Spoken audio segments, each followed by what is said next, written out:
Marks a historic changing of the guard tomorrow at high noon. Mary Fallin will be sworn in as the first female governor for the state of Oklahoma.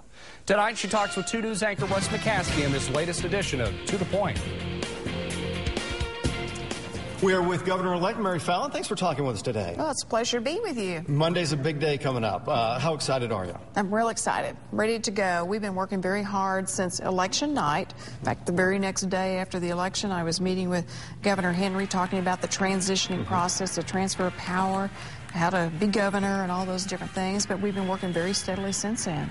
Okay, obviously, people try to set goals for those first 100 days. What would you like to accomplish then?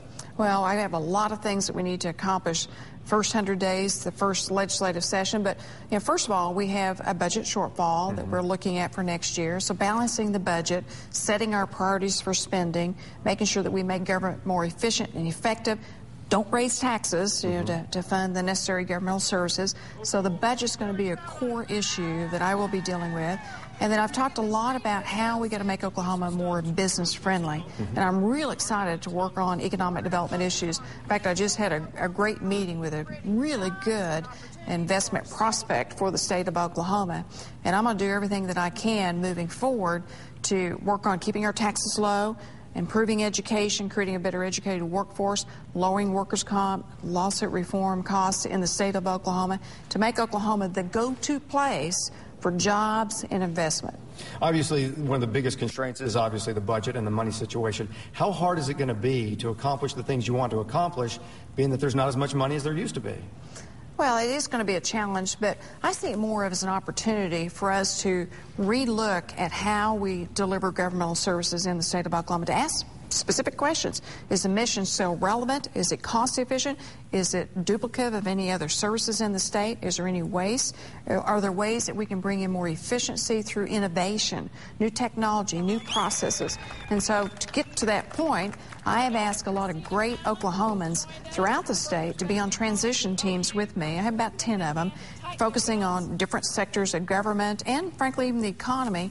And we're going to look at how can we make Oklahoma government more efficient, more effective. How can we bring new innovation that's being used in the private sector into the public sector? And how can we even work with the public sector to make things work well? Have there been many surprises since you've been elected, kind of what you thought it would be and then what it actually is?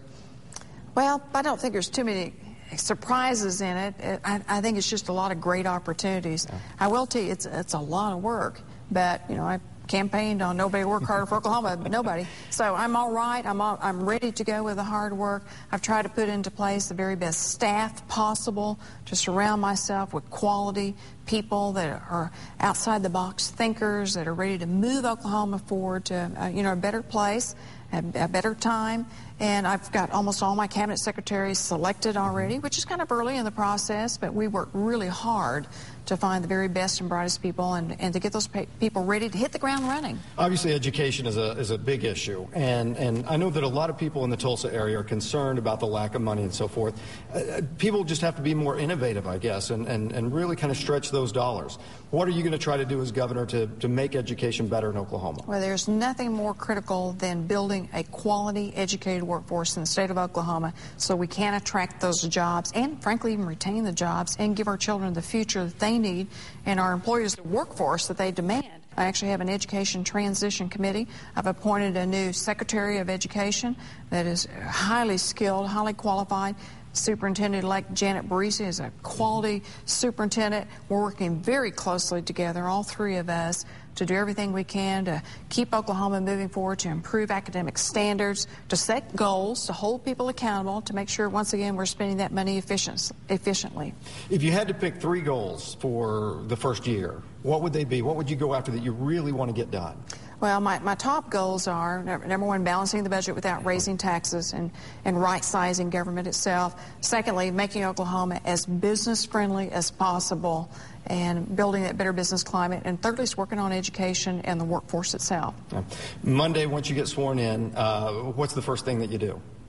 Well, actually, the very first thing I'm going to do, and I'll do it at the actual inauguration swearing-in ceremony itself, is I'm going to pay tribute as my first official act as governor to recognize the men and women who serve in our military that fight for our freedoms and sacrifice so much with their families.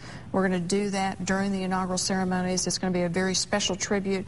I have General Tommy Franks, who of course was in Afghanistan and Iraq, and he's going to speak. And then we have a very special musical tribute to our troops that I think everybody will be wonderfully surprised and should be a very moving moment. It's going to be a big day. Good luck to you.